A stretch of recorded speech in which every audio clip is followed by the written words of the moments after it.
I don't know how true it is, but I read that the ancient Chinese physician got paid as long as his patients stayed well, and got nothing if they got sick. In fact, probably in some situations he was killed if they developed illness.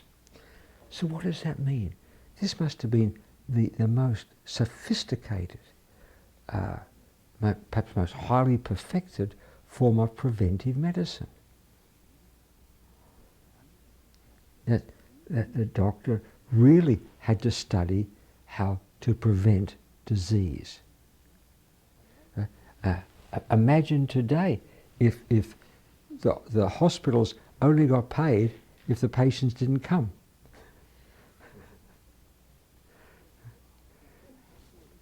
Now, so what would the physician, from my point of view, now, looking back, what would he have been doing? Now, it's no good just saying, eat these foods, don't eat that, do this, do that, floss your teeth, do this, do that. We say that now. The people don't do it.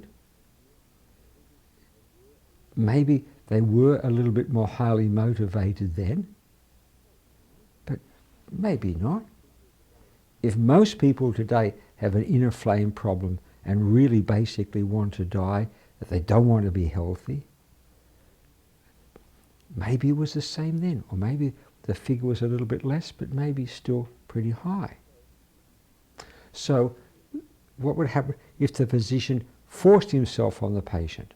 You must eat this food, you must do this, you must do that. Now, is that going to work for prevention? Short term maybe, long term no.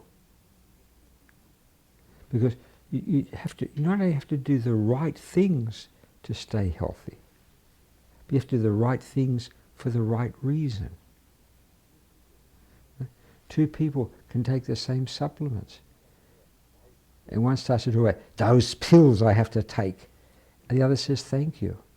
You know who's going to be healthier, who's going to be more likely to prevent or even be helped through the disease if it should come, if it's there.